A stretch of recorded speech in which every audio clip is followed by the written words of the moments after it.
شیاطین جن میں بھی ہیں اور انسانوں میں بھی ہیں. پہلے ایک آسمان تک جاتے تھے، پھر کچھ نبیوں کے دور میں ان پر پابندی لگ گئی، ورنہ یہ خبریں لے کر آتے تھے. جو نیوز تھیں، اخبار تھیں کہ کیا ہونے والا ہے، یہ خبریں ان کو پتہ ہوتی تھیں، یہی خبریں بتاتے تھے.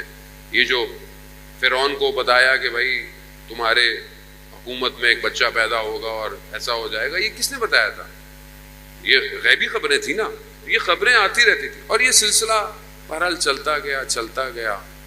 اور جہاں پر کمال کے آپشنز زیادہ تھے، جہاں پر سوسائٹی کی فارمیشن تھی، وہاں پر اس نے بہت کام کیا اس سسٹم. وقت بہرحال محدود ہے، میں بہت زیادہ آپ کو آج نہیں چاہتا کہ آپ بہت دیر تک تکلیف میں برداشت کریں. اذان محترم، اللہم صلی علی محمد.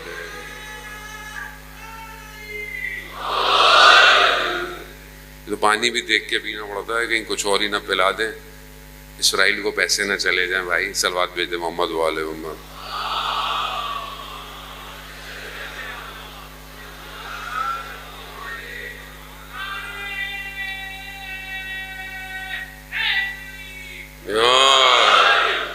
بزرگ نے اتنے خلوص اور اخلاص سے صلوات بھیجی ہے، جب وہ اتنے انرجی میں ہیں تو آپ تو سب ماشاءاللہ انرجی میں ہی ہوں گے. اذان محترم، یہ میں نے کہا کہ جہاں سوسائٹی کی فارمیشن ہوتی ہے وہاں پر سب سے زیادہ مشکل پائی جاتی ہے. جہاں انڈیویجول ہوتے ہیں یعنی فرد ہیں، وہاں پر اتنی شیطان انویسٹمنٹ بھی نہیں کرتا. مطلب ایک دو لوگوں کو خراب کر دے گا، وہ کہیں بیٹھے ہوئے ہیں تو اس کو کیا ہے، وہ ہو جائیں. لیکن جہاں ایک سوسائٹی بن رہی ہوتی ہے، ایک قوم بن رہی ہوتی ہے، ایک امت ڈیزائن ہو رہی ہوتی ہے نا، وہاں سب سے زیادہ یہ کام کرتا ہے. اب آپ تاریخ میں دیکھتے رہیں، کوشش کریں گے کہ آپ کو مثال جو ہے وہ میں دیتا رہوں. بس میں آج ایک نبی کا ذکر کروں گا اور پھر اپنی گفتگو کو سمیٹوں. حضرت یعقوب کے گھر کے اندر اللہ نے حضرت یوسف علیہ السلام کو بھیجا. اب حضرت یوسف، آپ نے قرآن میں حضرت یوسف کا واقعہ سنا، اور کیا حضرت یوسف نے کام کیا اور کتنی فارمیشن کی.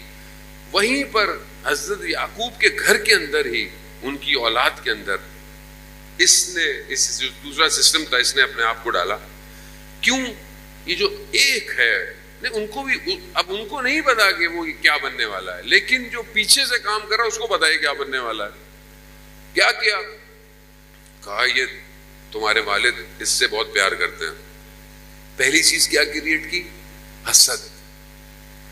حسد اگر خدا نہ خواستہ ہمارے اندر ہے تو سمجھ لیں کہ یہ سافٹ ویئر کس کا ہے، کس نے ڈالا ہے.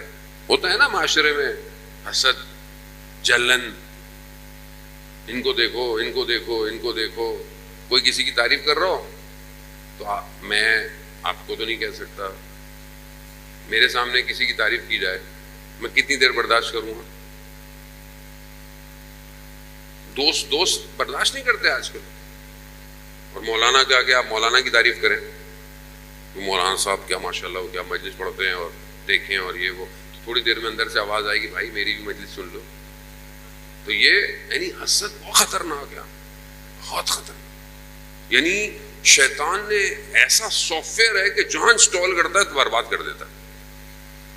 ایسا حضرت یوسف کے بھائیوں میں ڈالا کہ لے گئے، بابا ہمیں دیتے ہیں. اچھا بابا کو بھی پتا تھا ان کا، وہ بھی نبی ہیں اللہ کے، وہ بھی جانتے ہیں، لیکن وہ لے گئے. کیا کیا؟ مار دو. وہ تو سوچیں کہ ایک بھائی اچھا تھا. اور یہاں پر ایک بہت امپورٹنٹ نقطہ ہے قرآن میں سے، علماء نے بیان کیا ہے، تو میرا نہیں ہے کوئی، علماء نے بیان کیا ہے، بہت امپورٹنٹ ہے کہ جہاں ہم لوگ آج کل اپنی زندگی میں سمجھتے ہیں نا مولانا صاحب کیا مشورہ دے، ان کو سنتا ہی کوئی نہیں ہے، گھر میں کوئی نہیں سنتا، خاندان میں کوئی نہیں سنتا، مثلا محلے میں کوئی نہیں سن رہا، کیا فائدہ مشورے کا؟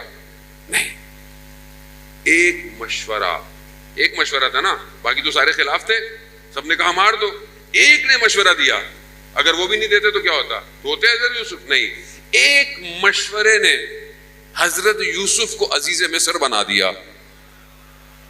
ایک مشورے نے کہا مارو نہیں، کنویں میں ڈال دو، کنویں میں ڈال دیا، باقی پھر اللہ کا سسٹم تھا اپنا، وہ خود۔ تو یہاں پر شیطان اپنا پورا سسٹم چلاتا ہے، لیکن وہ یہ بھول جاتا ہے کہ وہ جو دوسرا سسٹم ہے نا وہ اس سے اسٹرانگ ہے، کیونکہ شیطان بھی تو رحمان کا ہے نا۔ وہ یہ بھول جاتا ہے کہ میرا خالق بھی تو وہی ہے، یہ جو میں اتنی پلاننگ کر رہا ہوں مجھ سے بڑا پلانر ہے وہ۔ میں فرض کر رہا ہوں کہ ہاں مار دو، اچھا چلو کنویں میں ڈال دو، اچھا ختم کر دو، کاروان کو بھی وہی بھیجے گا، پانی کی شدت بھی وہی پیدا کرے گا، تشنگی میں ڈھونڈیں گے پانی کو، نکلیں گے حضرت یوسف، وہ پلانر ہے۔ تو یہ دوسرا سسٹم، اس کو بھی سمجھنا اور اس پر عمل کرنا، اس کے لیے بہت ساری چیزیں ہیں کہ جو ہم کوشش کریں کہ ان چند دنوں میں بیان کریں۔